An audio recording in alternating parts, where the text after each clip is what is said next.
तो carboxylic acid वाली जो यूनिट थी हमारी वो ख़त्म हो चुकी है। उसके बाद हमारी नेक्स्ट यूनिट है अमीन्स। इसके अंदर दो पोर्शन है, अमीन और डाइजोनियम साल्ट। जो डाइजोनियम साल्ट वाला पोर्शन है वो सिलेबस से हटा दिया गया है। हमारे पास सिर्फ अब की बार क्या है, हमने अमीन्स पढ़ने हैं। तो जिस बच्चे ने 11th में नोमेनक्लेचर अच्छे से पढ़ा उसको ध्यान होगा कि अमीन के अंदर NH2 फंक्शनल ग्रुप आता है। NH2 अगर प्राइमरी अमीन है तो, सेकेंडरी अमीन है तो NH आता है, और टर्सरी अमीन है तो केवल N आता है, जिसकी 3 वैलेंसी फ्री होती है। ठीक है, ये प्राइमरी अमीन हो गया, ये सेकेंडरी अमीन और ये टर्सरी अमीन। ठीक है, जिसको ध्यान नहीं है कोई बात नहीं है, हमने इस यूनिट में अमीन के बारे में पढ़ना है तो प्राइमरी सेकेंडरी टर्सरी तो हम जरूर पढ़ेंगे। ठीक है, तो पहले हम अमीन्स को डिफाइन करते हैं। तो देखो भाई, यहाँ पे अमोनिया का फॉर्मूला क्या होता है, NH3। NH3 क्या होता है हमारे पास, अमोनिया। अब इस NH3 को मैं कुछ इस प्रकार से लिख रहा हूँ, NH2 NH3 है, ये अमोनिया ही है। ठीक है, और फिर हमने क्या किया, plus R and minus H। यहाँ पे ये जो हाइड्रोजन मैंने अलग से लिखा है, इस हाइड्रोजन को आप यहाँ से हटा दोगे और इसकी जगह पे क्या लगाओगे, आप एक R ग्रुप को ऐड करोगे। तो क्या बन जाएगा भाई, RNH2। ये प्राइमरी अमीन का जर्नल फॉर्मूला हो गया आपके पास, RNH2। जहाँ पे ये जो R है ये क्या हो सकता है, एलिफेटिक भी हो सकता है और एरोमेटिक भी हो सकता है। जनरली हम R को एलिफेटिक लेते हैं, तो यहाँ पे आप एलिफेटिक कंसिडर करो क्योंकि हमने सिर्फ डेफिनेशन बनानी है। तो ये R क्या हो गया, कोई भी एल्काइल ग्रुप हो गया। फॉर एग्जांपल CH3 हो सकता है, C2H5 हो सकता है, एटसेट्रा। CH3 का नाम क्या होता है, ये मिथाइल हो सकता है, C2H5 है तो ये इथाइल हो सकता है। ठीक है यहाँ तक। तो अब हाइड्रोजन हटा के R ग्रुप लगा दिया किसके ऊपर, अमोनिया के ऊपर। तो डेफिनेशन क्या बनेगी, amines are alkyl derivatives of ammonia. सबसे सिंपल डेफिनेशन अमीन की यही बनेगी कि अमीन क्या होते हैं भाई, amines are alkyl derivative of ammonia. Ammonia से बने हैं और एल्काइल डेरिवेटिव है, मतलब कि R ग्रुप को आपने H की जगह पे क्या किया है, सब्सटीट्यूट किया है। So amines are alkyl derivative of ammonia. इसके बाद आपके पास क्या आता है, इसका क्लासिफिकेशन आता है भाई, क्लासिफिकेशन ऑफ अमीन्स। तो बेसिकली जो अमीन्स हैं वो 3 टाइप के होते हैं। क्या क्या, प्राइमरी जिसको आप 1 डिग्री बोलते हो, सेकेंडरी जिसको आप 2 डिग्री बोलते हो, और तीसरा इज टर्सरी जिसको आप 3 डिग्री बोलते हो। तो अमीन्स बेसिकली 3 टाइप के होंगे, प्राइमरी, सेकेंडरी और टर्सरी। और ये तीनों किस बात पे डिपेंड करेंगे कि नाइट्रोजन से कितने एल्काइल ग्रुप जुड़े हुए हैं। तो कैसे देखेंगे हम, देखो प्राइमरी अमीन का एग्जांपल देखते हैं हम। प्राइमरी का RNH2, ये क्या हो गया आपके पास, प्राइमरी अमीन हो गया। सेकेंडरी का एग्जांपल देखोगे भाई, RNH, यहाँ से एक हाइड्रोजन हटा के आपने एक और R ग्रुप लगा देना है। ये R और ये R सेम भी हो सकते हैं और अलग अलग भी, इसलिए हमने यहाँ पे क्या लगा दिया, R डैश। तो यहाँ से आप क्या कहोगे, R may be equal to R dash और R may not be equal to R dash. R बराबर भी हो सकता है R डैश के और अलग भी हो सकता है। For example CH3 NH CH3, ये एग्जाम्पल आपने लिया, इसमें दोनों साइड R ग्रुप क्या है, सेम है। आप अलग अलग भी ले सकते हो। इधर मैंने लिख दिया CH3 CH2 NH CH3। अब की बार R और R डैश क्या हो गए, अलग अलग हो गए। इसी प्रकार से जो टर्सरी अमीन होगा, जो टर्सरी अमीन होगा वो क्या होगा भाई, नाइट्रोजन के तीनों साइड में जो 3 वैलेंसी है नाइट्रोजन की, तीनों पे कोई अल्काइल ग्रुप प्रेजेंट होगा। तो for example R N R और R। अब ये तीनों जो R है वो सेम भी हो सकते हैं और अलग अलग भी। तो यहाँ पे आप R डैश ले लो और यहाँ पे R डबल डैश ले लो। ठीक है, तो जैसे कि हमने सेकेंडरी अमीन में कहा वैसे यहाँ पे कहेंगे कि R R डैश और R double dash may be equal, may be different, may be R और R dash equal, R double dash difference, या फिर आर डैश और आर डबल डैश सेम हो सकते हैं, आर अलग हो सकता है। ठीक है, तो कोई भी एग्जांपल आप कंसीडर करोगे जिसमें ये तीनों अलग भी हो सकते हैं, सेम भी हो सकते हैं, दो सेम हो सकते हैं, एक अलग हो सकता है। ठीक है, ओके। अब उसके बाद क्या करते हैं, इसमें ये क्या थे हमारे पास, एलिफेटिक अमीन्स है, इसमें आर ग्रुप आपने अल्काइल ले रखा है, तो एरोमेटिक कंपाउंड भी अमीन्स हो सकते हैं। जैसे आपने एग्जांपल लिया प्राइमरी अमीन का, ये एरोमेटिक रिंग हो गई बेंजीन की, और इसके ऊपर क्या लगा दिया आपने, NH2। इसका नाम क्या होता है, बहुत फेमस नाम है, एनिलीन। रेजोनेटिंग स्ट्रक्चर में बहुत पढ़ा हमने इसको, एनिलीन। ठीक है, समझ आती है बात। यहाँ पे नाइट्रोजन के पास लोन पेयर है, हर जगह प्रेजेंट है नाइट्रोजन के पास लोन पेयर।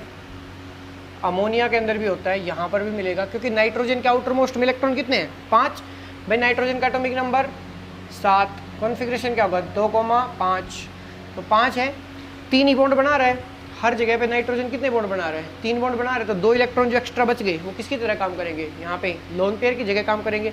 तो ये क्या किसका एग्जाम्पल हो गया हमारे पास, एरोमेटिक अमीन का एग्जाम्पल हो गया। अब इसको भी हम सेकेंडरी और टर्सरी में कन्वर्ट कर सकते हैं, देखो कैसे करोगे।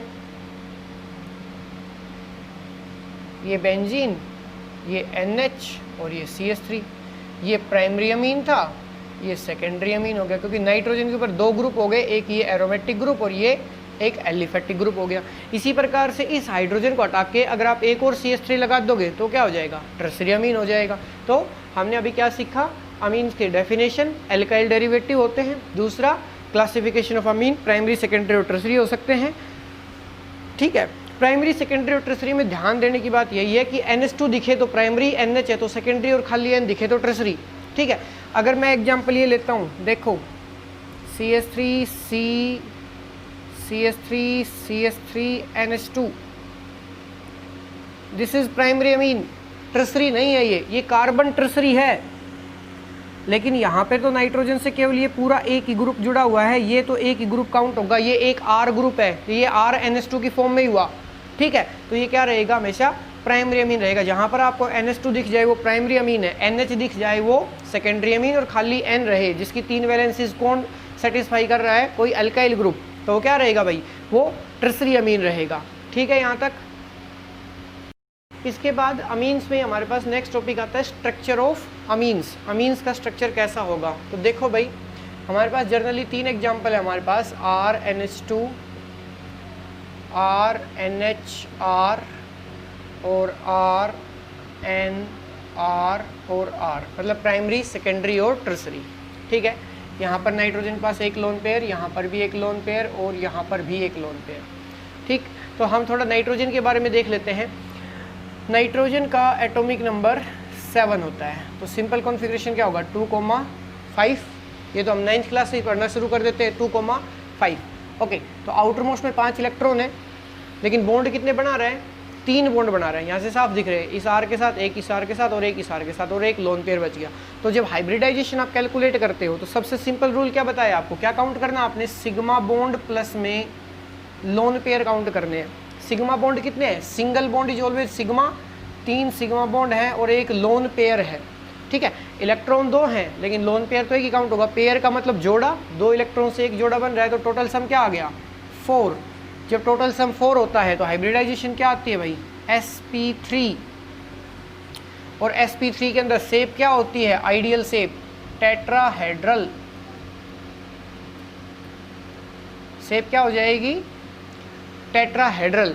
लेकिन टेट्राहेड्रल शेप कब रहती है, जब चारों के चारों बॉन्ड पेयर हो, मतलब सिग्मा बॉन्ड हो चारों के चारों। लेकिन यहाँ पर एक क्या है, लोन पेयर, तो जब एक लोन पेयर आ जाता है तो शेप कैसी होती है, पिरामिडल।